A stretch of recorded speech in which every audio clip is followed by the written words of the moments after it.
Bom, gente, vamos saber aqui de um educador, né, uma pessoa que está ali dia a dia nas escolas, como é que está essa realidade. A gente está recebendo aqui no 12 em Ponto hoje o Erivaldo Avelino, mais conhecido como Dinho, né, entre aí a comunidade escolar, o professor Dinho. Ele é da escola Valdson Pinheiro, que fica lá no Vale Dourado, na zona norte de Natal, e ele representa os gestores das escolas municipais de ensino aqui de Natal. Vai falar com a gente sobre como é que está acontecendo esse processo de retomada. Tudo bem, professor Erivaldo? Seja bem-vindo, boa tarde. Boa tarde, tudo bem, graças a Deus. Agradeço o espaço, Tiago, Ana Karina e os demais, pela oportunidade de uma das gestões de educação pública do município ter o direito de fala. Quando eu digo 3 gestões, é porque, na verdade, o executivo é uma gestão, a Secretaria de Educação é a segunda gestão e a terceira gestão são os gestores das escolas, os diretores das escolas. Popularmente falando, são os diretores ali que cuidam. Exatamente. Ali. Essa terminologia mudou recentemente para gestores, né? Professor Erivaldo, na semana passada, quando a prefeitura anunciou que as aulas precisariam ser adiadas por uma semana, a volta do ensino fundamental, a prefeitura alegou que está faltando merenda, que não tem comida suficiente para os estudantes, mas colocou meio que essa responsabilidade aí sobre os gestores, dizendo que os gestores que têm autonomia para fazer essa compra da merenda não se organizaram adequadamente ali para essa retomada. Como é que o senhor se pronuncia a respeito dessa transferência de responsabilidade da Secretaria de Saúde para os diretores? Educação, né? De educação. Desculpa, Secretaria de Educação.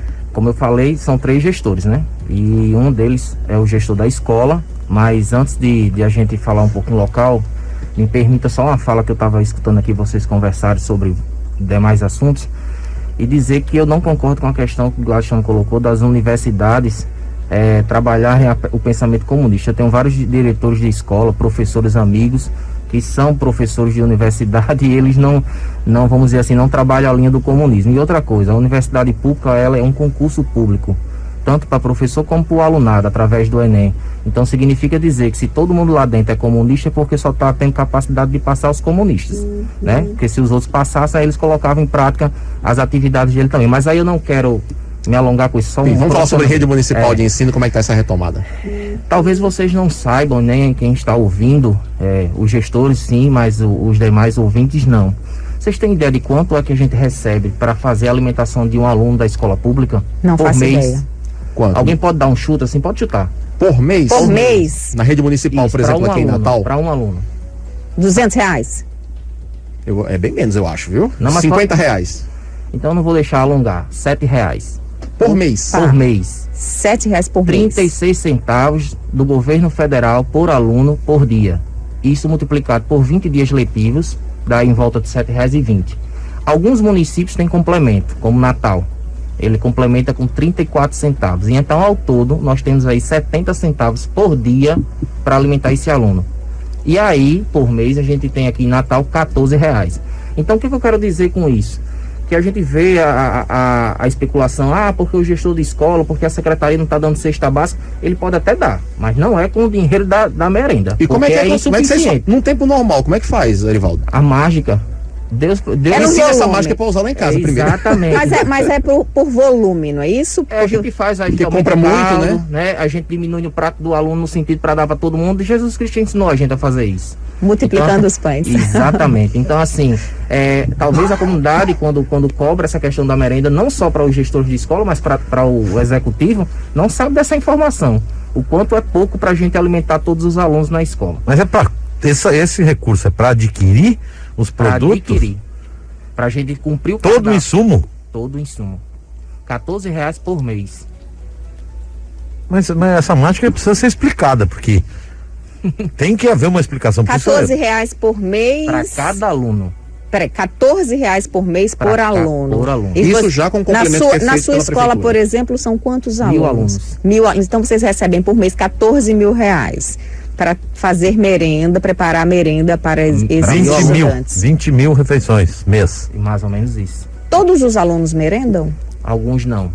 Então faz uma compensação aí. Faz uma compensaçãozinha, mas mesmo assim, mesmo não alimentando, ainda é difícil. O caldo de carne, ele é meio fraquinho. Erivaldo, você falou que em tempos normais os gestores de educação, os diretores fazem uma mágica aí para poder conseguir comprar merenda para todo mundo. Mas vinha conseguindo ser feito isso. Por que nessa retomada agora, 2021, não foi possível essa retomada? O que de diferente aconteceu? Os preços subiram muito, o valor que foi enviado caiu? E aí, deixa eu fazer também um complemento dessa pergunta. A gente passou aí 500 dias sem aula. As escolas continuavam recebendo esse recurso ou não? Não.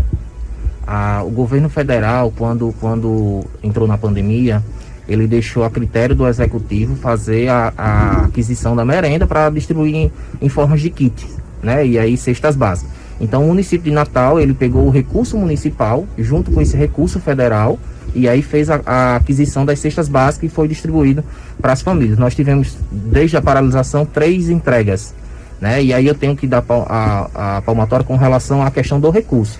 O recurso que eu falei para vocês realmente não daria para comprar as cestas básicas, em média aí R$100. Mas existem outros recursos que podem complementar isso aí através da ação social. Mas por que a gente não teve merenda agora no início do ano? Para se comprar merenda, a gente tem que respeitar a legislação. E a legislação pede licitação. Quem faz a licitação é o primeiro órgão aqui, o primeiro chefe, vamos dizer assim, da educação, ou a prefeitura. Essa licitação vai para Secretaria de Educação, que orienta os gestores, e os gestores fazem a aquisição com aqueles vencedores, contratos, o pedido da merenda. Então, assim, não tem como a gente ter autonomia se a gente tem que esperar essas duas esferas resolverem para a gente poder fazer a aquisição. Para vocês terem uma ideia, na verdade, a aula voltava dia 7 de julho, e aí foi prorrogado para o dia 14 por causa da entrega das cestas básicas. A reunião com os gestores desses CMEs aconteceu no dia 12, à tarde. 12 à tarde, e a aula voltou dia 14, para se fazer contrato, para se fazer o pedido, para chegar o alimento para quarta-feira. Então eu não tenho como colocar nem um pouco de culpa num gestor de escola que teve esse prazo aí, já que a prefeitura teve 1 ano e meio.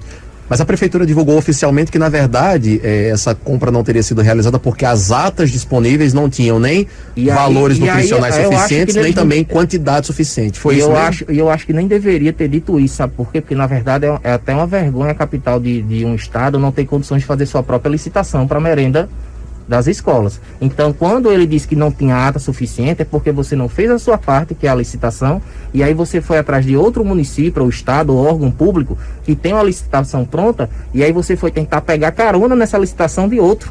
Mas aí não era compatível. Só que aí, o que não é compatível? Quando você pega carona, você vai ter que pegar ali o resto dos ingredientes que você...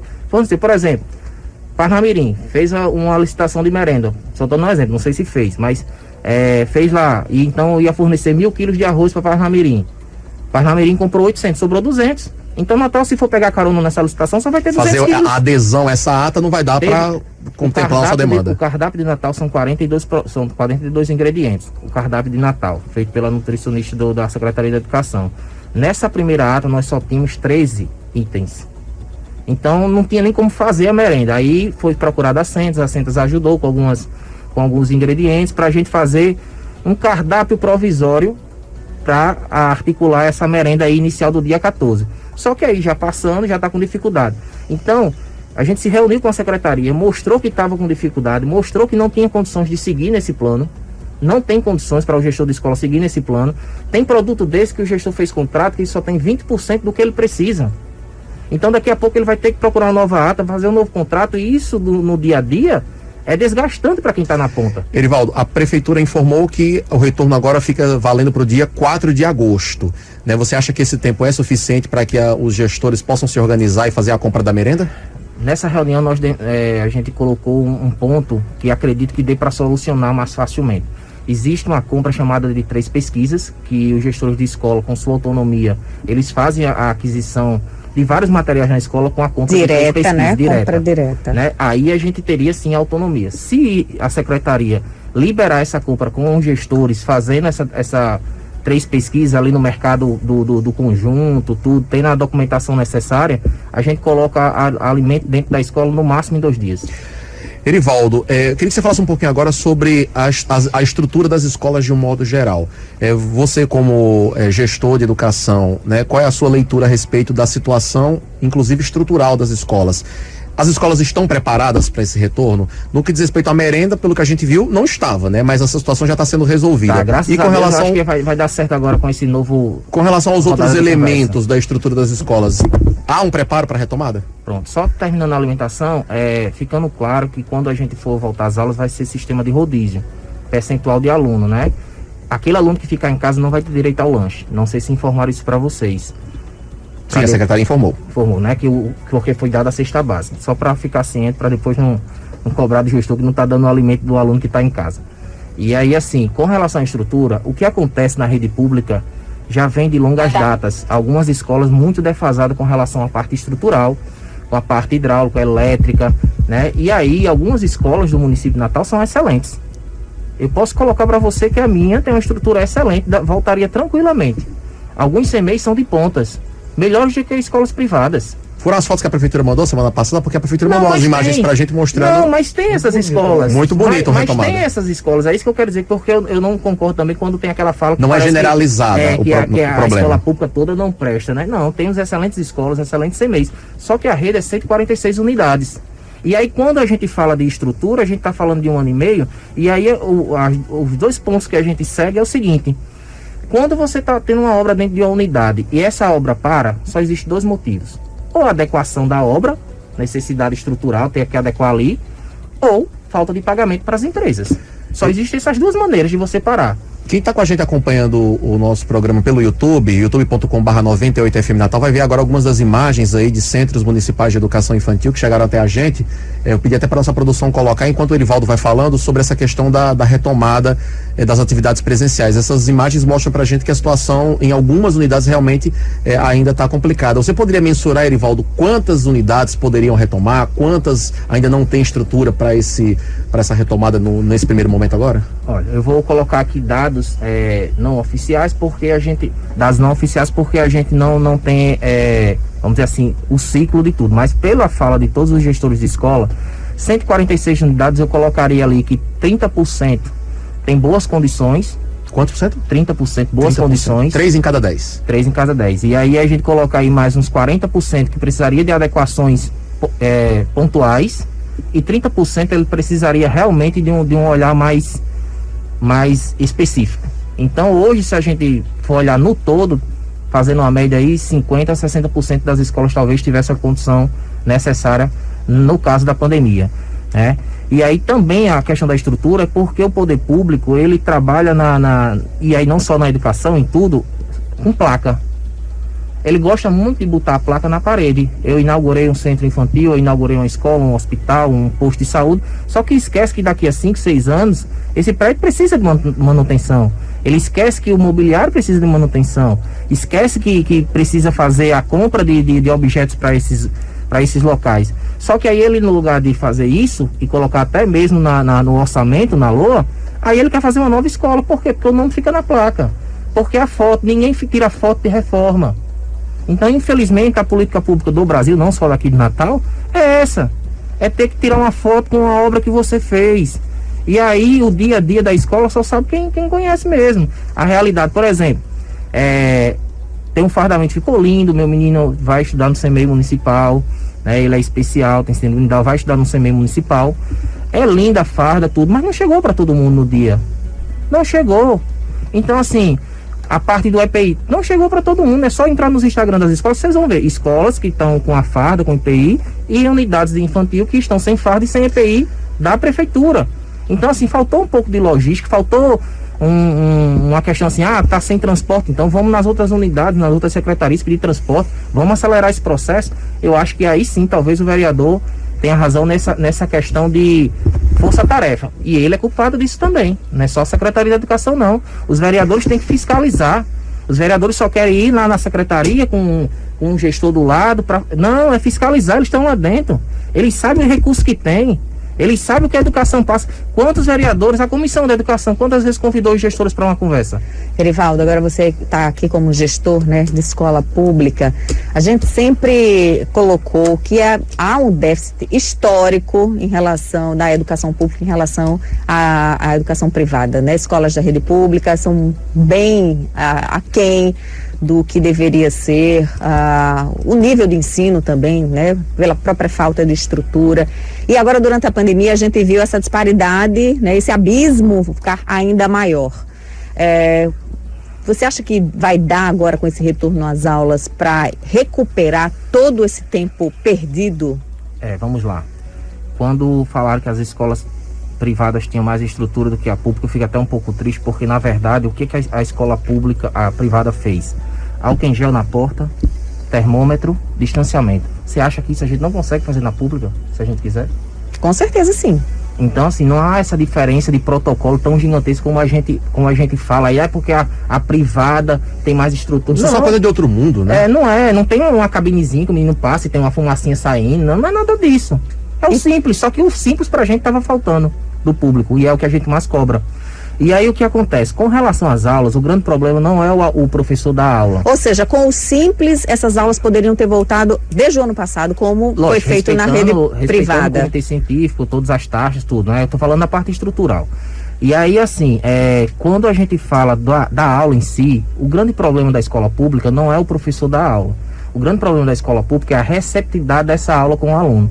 Então, um aluno que manda uma mensagem para mim: professor, tem como o senhor me entregar impresso porque o crédito que eu coloquei no celular acabou. Não tem condições de você, como nas escolas privadas, que o professor está dando aula aqui na sala, está sendo gravado, transmitido pelo Meet. Porque isso a escola pública também tem condições de fazer. Se eu quiser colocar meus professores da minha unidade lá para dar aula lá dentro da escola, transmitir, eu consigo. O problema é quem vai receber. E aí é onde está. Aí se falou na tecnologia, acho que o ministro Fábio Faria, com o aporte tecnológico da internet, até agora chegou? Ainda a realidade é muito difícil, né? Então, assim, na estrutura de periferia, você querer dar aula pelo Meet, que não é satisfatório, deixando claro. E com relação aos professores, a rede municipal tem vários professores de rede pública. Na minha escola tem professor do SEI, tem professor do Marista. Então tem vários professores da rede privada. Então ele não mudou de CPF porque é do público, não é o mesmo profissional. Ou seja, os professores da rede pública, eles estavam dando aula na rede privada, parte, lógico, né? Boa parte. E com pouco investimento, digamos assim, seria possível esse retorno. Sim. Mas a gente ainda continua assistindo o Sindicato dos Trabalhadores em Educação insistindo que essas aulas só poderiam ser possíveis com a imunização de 100% dos professores, ou seja, primeira e segunda dose das vacinas, ou seja, a vacinação de todos os trabalhadores seria condição para esse retorno. Como é que o senhor vê isso? Olha, eu vou dar aqui meu ponto pessoal, né? O sindicato, ele trabalha pelo coletivo, trabalha pela categoria, a gente respeita. O fórum de gestor, ele trabalha mais na condição pedagógica, condição estrutural, e essa parte, assim, salarial, fica mais com o sindicato. Só que eu vou ser bem sincero. Na verdade, todo trabalhador deveria trabalhar só com a segunda dose. Todos. Minha esposa é enfermeira, ela foi de linha de frente. Então, como é que ela foi de linha de frente do Covid e eu vou me acovardar para trabalhar na educação? Então, seria até incoerente dentro da minha casa esse tipo de situação. Então, ver minha esposa sair para o hospital, cuidar das pessoas com Covid sem vacina, e eu me acovardar de trabalhar pela população, na minha casa isso não entra, porque seria incoerente da minha parte, né? Lógico que todo mundo tem medo do Covid. Eu peguei Covid, comprometi o pulmão a 40%. Então, assim, lógico que todo mundo tem medo. Seria ideal que todo mundo tivesse segunda dose, todo mundo. Mas essa não é a realidade do nosso país. E aí a gente foi contemplado agora com a dose de vacina. Eu só acho que faltou um pouquinho de planejamento, porque se tivesse sido a Coronavac, com 28 dias você tinha tomado a segunda dose. E aí, com certeza, o grupo de professores já estaria o maior imunizado. Ou a vacina da Janssen, que é dose única, né? Mas eu acho que a da Janssen para os moradores de rua foi bem aceita, porque pensado. Você não tem como reencontrar aquela pessoa, né? Então, quando você aplicar ali a primeira dose, tá resolvido. Mas no caso da Coronavac? E aí seria um tempo menor, né? Então, assim, eu não sei se seria a volta, isso é condição. Tanto é que as escolas infantis que voltaram, os professores voltaram. Eu acho que a condição sanitária dentro da unidade, os protocolos é que tem que ser bem feitos, né? Ter os equipamentos, ter o material para que a gente possa trabalhar tranquilo, tanto a gente como os alunos, a comunidade em si, né, escolar. Erivaldo, aqui em Natal, especificamente na rede municipal de ensino, além da cobrança da segunda dose, os trabalhadores de educação, através do sindicato, cobram o pagamento do piso, do reajuste do piso salarial que a prefeitura está devendo desde o ano passado, né? A justiça, inclusive, já proibiu, né, o sindicato de realizar paralisações em função dessa falta de reajuste. Como é que os gestores da Rede Municipal de Educação estão observando esse ponto da discussão em si? Para começar, eu sou professor, né? Então eu estou temporariamente como gestor, então a gente não pode esquecer da nossa classe, como também 80% do corpo da Secretaria de Educação é de professor que está na parte administrativa. E aí, assim, eu queria puxar um assunto com relação à cadeia federal.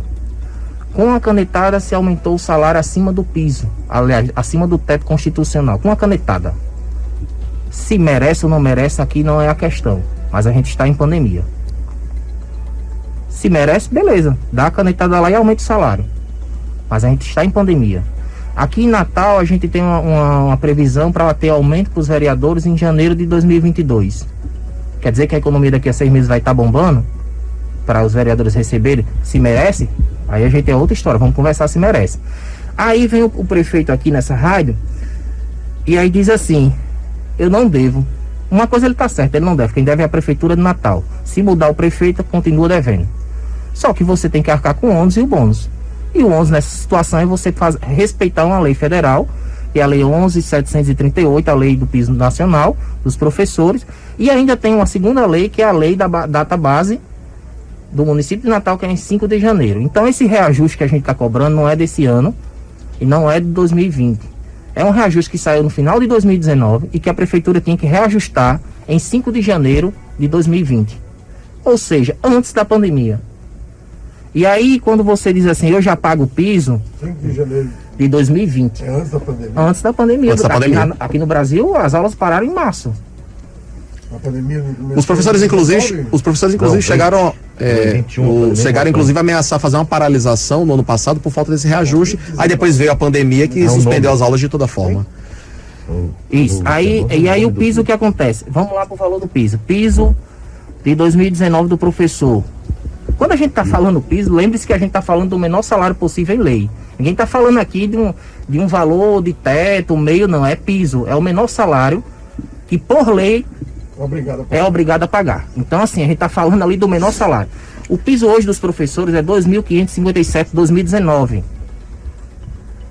No site do FNDE você pode pegar, eu sou presidente do CACS Fundeb, do Conselho de Controle Social, inclusive monitora esses recursos da educação. Então esses dados eu tenho com muita clareza. R$ 2.557 o piso de 2019. Um professor inicial hoje em Natal ganha 2.441. Eu não sei como o prefeito disse que paga 20% a mais. A matemática dele está errada. Professor Ivaldo, no bloco anterior a gente falava sobre a cobrança do Sindicato dos Trabalhadores em Educação de que só pode retomar as aulas quando a prefeitura pagar o reajuste do piso salarial que está devendo desde o ano passado. A prefeitura alega que paga mais do que o piso para os professores e que, portanto, não teria essa dívida. Como é que o senhor responde aí? Eu respondo com documentos. Não é aqui eu falando ou o prefeito falando, é com documentos. O piso hoje, de 2019, era 2.557. Hoje no contra-cheque, e aí você vai no portal do FNDE e coloca lá, recursos pagos com Fundeb, magistério, e aí você vai ter o salário de todo mundo. Eu sei que o salário da secretária, o meu, o de quem trabalha na educação, você consegue ver o salário. Então você vai ver que o salário inicial lá é 2.421, tem um contra-cheque. Isso é a coisa mais fácil do mundo de provar que não está pagando o piso, né? Para uma jornada de quantas horas por semana? 20 horas o professor do município. Isso é o que a prefeitura paga, né? Mas o piso salarial nacional é 2.557 para 40 horas, né? Não, na verdade 40 horas é porque eles sempre confundem com esse texto aí da 40, até 40 horas para quem tem ensino médio.